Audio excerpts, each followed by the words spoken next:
حضرت بشر آفی رحمت اللہ علیہ سے سارا زمانہ پیار کرتا تھا۔ بغداد کا ایک تاجر کہتا ہے مجھے نہیں بابا اچھا لگتا تھا۔ ہمارا اپنا اپنا ذہن ہے نا، ہم کہتے ہیں میں نے جدھر ساری دنیا جا رہی ہے وہاں نہیں جانا، کہتے ہیں کہ وہ بابا مجھے نہیں اچھا لگتا تھا، حالانکہ سارا بغداد عزت کرتا۔ کیوں نہیں اچھا لگتا تھا؟ کہتے ہیں اس لیے کہ بابا نہ صرف فرض مسجد میں پڑھتا تھا، باقی نماز گھر جا کے۔ تو میں کہتا تھا اتنا ولی ہے تو باقی بھی مسجد میں پڑھے۔ کہتے ایک دن میں نے کہا جسوسی کرنی ہے اس کی، جو کہ اسلام میں منع ہے۔ کہتے حضرت بشر آفی رحمت اللہ علیہ نے جمعے کے فرض پڑھے، فرض پڑھ کے نکل گئے دوڑ کے۔ فرماتے ہیں میں پیچھے ہو گیا، میں نے کہا آج میں نے سنتیں چھوڑ دی ہیں پر اس کا پتہ کرنا ہے، سنت نفل بعد میں پڑھوں گا۔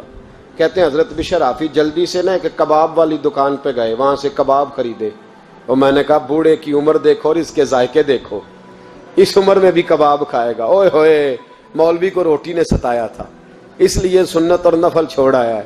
کہتے ہیں تھوڑا سا وہ آگے بڑھے تو نان بھائی کی دکان سے نا نان خریدے۔ میں نے کہا دیکھو یار، دیکھو اس کے ذائقے، گرم نان کھائے گا۔ بہت سارے لوگ بغداد میں رات کی روٹی کھاتے پر یہ گرم کھاتا ہے۔ کہتے ہیں حضرت وہ نان اور کباب لے کے نا جنگل کی طرف مڑے تو میرے دل میں خیال آیا یار بڑا ہی اس آدمی کا عجیب ذہن ہے، یہ اب سبزے پہ بیٹھ کے یہاں موج کرے گا، کھائے پیے گا، اور سنت نفل چھوڑ دی، اللہ ہزاروں مرید ہیں۔ کہتے ہیں حضرت جنگل میں داخل ہوئے، تھوڑا سا سفر کیا تو کچی آبادی آ گئی۔ کچی آبادی، ایک کچے مکان کی ٹوٹا ہوا دروازہ، باہر سے کنڈی لگی۔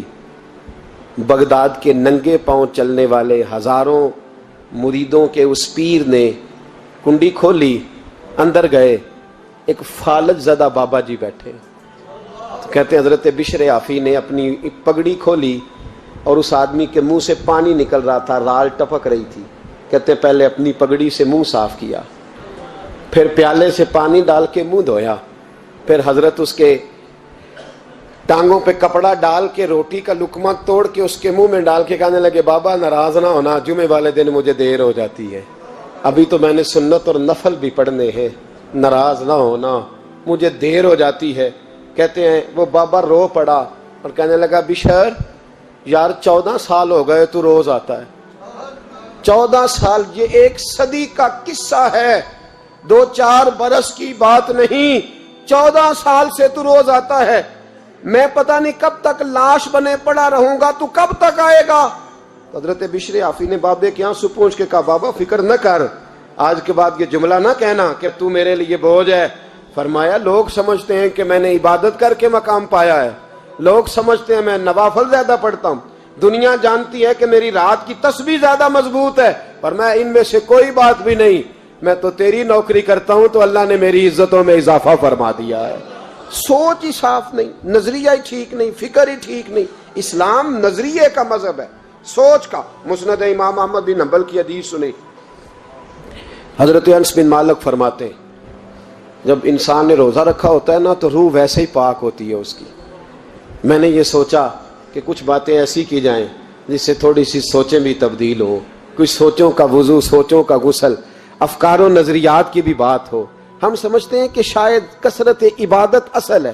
اقبال کہتے ہیں یہ ذکر نیم شبی، یہ مراقبے، یہ سرور، تیری خودی کے اگر نگہباں نہیں تو پھر کچھ بھی نہیں ہے، تیری خودی کے اگر، اور پھر عام چیز نہیں کہا یہ ذکر نیم شبی، سویرے سحری کا ذکر، یہ مراقبہ، یہ جو تو گھنٹوں اللہ کی یاد میں بیٹھا رہتا، یہ سرور، کہتے بے کیف عبادت نہیں، سرور والی، یہ ذکر نیم شبی، یہ مراقبے، یہ سرور، تیری خودی کے اگر نگہباں نہیں، اگر تیرے نظریے کو نہیں بدل سکے، تیری سوچ نہیں بدل سکے، تیرا ایمان مضبوط نہیں کر سکے، تیری خودی کے اگر نگہباں نہیں تو پھر کچھ بھی نہیں۔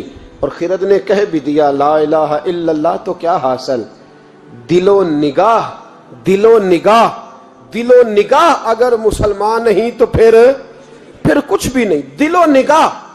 اقبال کہتے ہیں ایک دل کا کلمہ پڑھ، دوسرا نظر کا کلمہ پڑھ، ان پہ پابندی لگا۔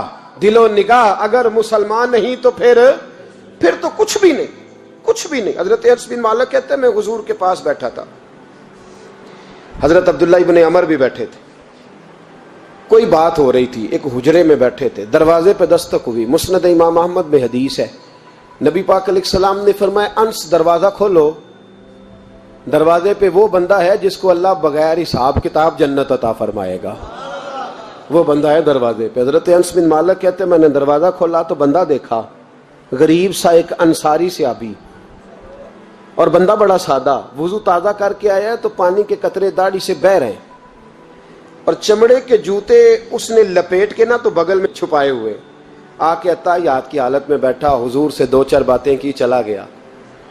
ہم اس کا رنگ دیکھتے رہے اور مصطفیٰ کا کرم دیکھتے رہے۔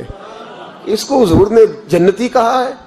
کہتے ہیں اگلے دن اسی ٹائم اسی وقت ہم حضور کے پاس بیٹھے تھے، پھر دروازے پہ دستک ہوئی، حضور نے فرمایا دروازہ کھولو، دروازے پہ وہ بندہ ہے جسے اللہ بغیر حساب کتاب جنت عطا فرمائے گا، بغیر حساب۔ کہتے ہیں دروازہ کھولا، اور جیسے ہی میری نظر پڑی، بندہ بھی وہی ہے جو کل آیا تھا، اور انداز بھی وہی ہے جو کل تھا، اسی طرح پانی کے قطرے، اسی طرح جوتے بغل میں، السلام علیکم، کل حضور فلاں بات کی تفصیل پوچھنی مجھ سے رہ گئی تھی، غلطی ہوگی، دوبارہ آیا ہو۔ اس نے اپنی گفتگو کی، چند جملوں میں بات سمیٹی، چلا گیا۔ فرماتے ہیں اتفاق کی بات کہ دن تیسرا، بندے بھی ہم دونوں، میں اور عبداللہ ابن عمر، حضرت انس بن مالک کہتے ہیں دونوں بیٹھے تھے، سیم ٹائم سیم ڈے۔ پھر دستک ہوئی، حضور نے فرمایا دروازہ کھولو، اور مسکرا کے فرمایا دروازے پہ وہ بندہ ہے جسے اللہ بغیر حساب کتاب جنت عطا فرمائے گا۔ کہتے ہیں کھل اٹھے ہمارے چہرے، باہر گئے، دستک ہوئی تھی، دروازہ کھولا۔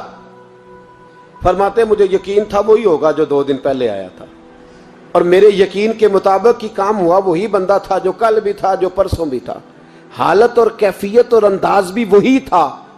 پانی کے قطرے بہ رہے ہیں، اور اس شخص نے جوتے بغل میں دبائے ہوئے خدمت میں حاضر ہوا، بیٹھ گیا، بات چیت کی، چلا گیا۔ حضرت انس بن مالک کہتے ہیں تھوڑی دیر ہوئی تو حضور بھی تشریف لے گئے۔ حضرت عبداللہ ابن عمر مجھے کہنے لگے یار ویسے کتنے اس کے نصیب ہیں، کتنے نصیب ہیں، کوئی آیا لے کے چلا گیا، کوئی آیا لے کے چلا گیا، کوئی عمر بھر بھی نہ پا سکا، میرے مولا تجھ سے گلہ نہیں، یہ تو اپنا اپنا نصیب ہے، یہ تو اپنا اپنا، اور نہ کسی کے حال پہ طنز کر، نہ کسی کے غم کا مذاق اڑا، وہ جسے چاہے جیسے نواز دے، یہ مزاج لطف رسول ہے صلی اللہ تعالی علیہ وسلم۔ کہتے ہیں ہم لوگ گفتگو کرنے لگے، عبداللہ ابن عمر مجھ سے کہنے لگے یار ویسے پتہ کرنا چاہیے یہ کون سا عمل کرتا ہے، پتہ کرنا، ایسے ہم نہیں پتہ کرتے کہ یہ بندہ بڑا چمک گیا، پتہ کرو کون سا کاروبار کرتا ہے، ذرا اس کی جاسوسی تو کرو۔ اور بندے بھی بڑے سمجھدار ہیں، وہ سائیڈ بزنس نہیں بتاتے، وہ کہتے ہیں وہ جو میرا علیحدہ ہے وہ نہیں بتانا، کہیں یہ نہ شروع کر لے۔ حالانکہ انسان کے پاس جو خوبی، جو اللہ نے اسے دولت دینی ہوتی ہے، وہ اپنا اپنا نصیب ہوتا ہے، وہ گھر میں بیٹھے بھی اللہ عطا کر دیتا۔ وہ کہتے ہیں کہ پتہ کرو کیا عمل کرتا ہے، تو حضرت عبداللہ ابن عمر کہتے ہیں میں اس کے پیچھے ہو گیا، اس سے سلام لی، تو میں نے کہا مجھے 2-3 دن کے لیے مہمان بنا لو گے، مان نہ مان میں تیرا مہمان، 2-3 دن کے لیے مہمان بنا لو گے؟ تو کہتے ہیں مجھ سے کہنے لگا کوئی گھر میں جھگڑا ہو گیا ہے، کیونکہ پڑوس میں تو تمہارا قریب ہی تو تمہارا گھر ہے، میرے مہمان بننے ہو کچھ جھگڑا ہے؟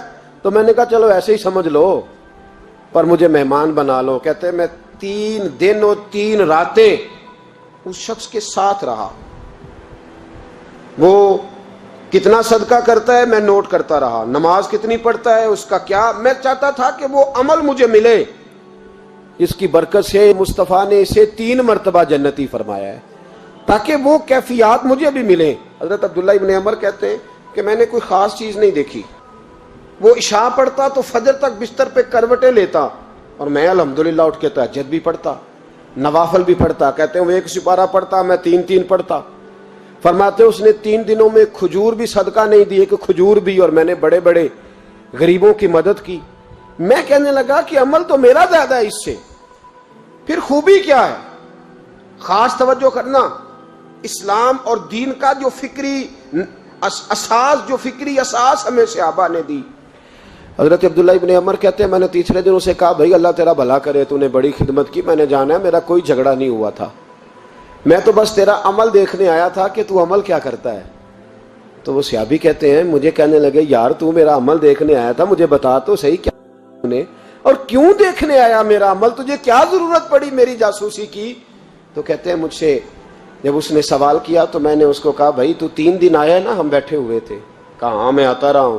کہا 3 دن نبی پاک نے فرمایا اللہ تجھے بغیر حساب کتاب جنت عطا فرمائے گا. تو میں چاہتا تھا کہ میں ذرا جاسوسی کروں, ذرا دیکھوں, کھوج لگاؤں کون سا ایسا عمل ہے. آپ بھی ذرا دھیان دیجئے گا, کون سا ایسا عمل ہے. حالانکہ تو عشاء پڑھتا ہے اور اٹھ کے فجر پڑھتا ہے, میں تہجد بھی پڑھتا ہوں, تیرا سپارہ 1 ہے میرے 3 ہے. کون سا ایسا عمل ہے جس کے سبب تجھے جنت ملے گی. کہتے ہیں وہ صحابی کہنے لگے یار کوئی ایسا عمل نہیں, کوئی شے نہیں, میں اس قابل ہی نہیں. من آنم کے من دانم, جو میں ہوں مجھے پتا ہے. کہا پھر کوئی بات تو ہوگی, تیری مہربانی بتا دے, میں نے 3 دن 3 راتیں محنت کی ہیں, بتا دے. کہتے وہ کہنے لگے اگر تجھے بتاؤں نا تو پھر سن. میں جب رات کو سوتا ہوں تو اپنے دل پہ نظر ڈالتا ہوں, اور سویرے جب اٹھتا ہوں تو پھر اپنے دل پہ نظر ڈالتا ہوں. موبائل پہ نہیں, کنجی پہ نہیں کہ چابیاں کدھر ہیں, بٹوے پہ نہیں. میں رات کو سوتے ہوئے بھی اپنے دل پہ نظر ڈالتا ہوں, سویرے اٹھتے ہوئے بھی میں سب سے پہلے اپنے دل پہ نظر ڈالتا ہوں. فرماتے ہیں الحمدللہ میرے دل میں کسی کا حسد نہیں ہے, کسی کے بارے میں کوئی کینہ نہیں ہے, کوئی کسی کے بارے میں میل نہیں. میں اللہ کے ہر بندے کے بارے میں سوچ, نظریہ, فکر اچھی رکھتا ہوں. اور فرمایا میں تیرے بارے میں بھی عبداللہ یہی سوچتا ہوں کہ تو مجھ سے زیادہ نیک ہے. الحمدللہ اس وقت بھی میرا ذہن یہ ہے کہ انس بن مالک مجھ سے زیادہ پرہیزگار ہے. اس وقت بھی میری سوچ یہ ہے کہ محبوب کے سب صحابہ میں سب سے کمزور میں ہی ہوں. نبی عبداللہ ابن عمر کہتے ہیں میں نے اس کا ہاتھ چوما, میں نے کہا سمجھ آ گئی ہے, تیرا نظریہ, تیری سوچ پکی اور سچی مسلمان ہے. تو دل اور روح کا مسلمان ہے, تو نظر اور روح کا مسلمان ہے. یہ سبب ہے کہ اللہ کے رسول نے زمین پر چلتے ہوئے بھی تجھے 3 دفعہ جنت کی بشارت عطا فرما دی.